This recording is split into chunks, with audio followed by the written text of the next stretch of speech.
Yeah, I think like with the dwarf thing, the beard is weird, rhymes, but it's not make or break. It's not make or break because it's weird to me that it's the same with like some other like Star Wars properties, for example, or something like that. Like this is Lord of the Rings. This is still the universe that you like. Oh yeah. See, and like none of it feels forced either. You know, like everyone's kind of talking about, it's all forced diversity. Not really. They don't acknowledge any of it. No, They're just there.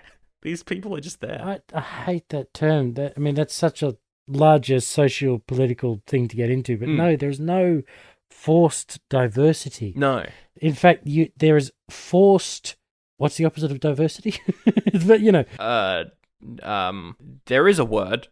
And I'm blanking. But there's forced whitewashing. Yes. In your brain. Then, if you read in the books, like the objection to Hermione in the stage productions being played by a woman of color. It never says her skin color in the books. No, you just assume white.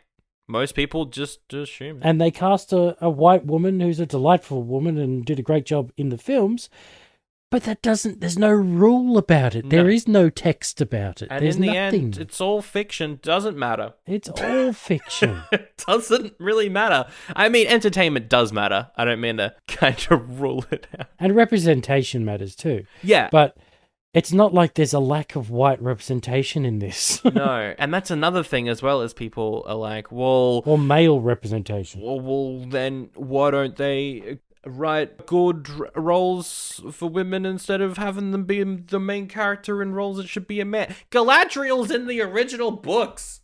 I know. She's the...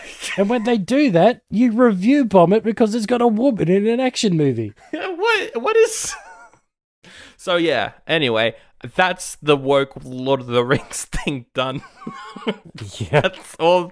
We made a note to just take the absolute piss out of anyone seriously making that sort of argument. Yeah, it's silly. You are a joke. It is silly.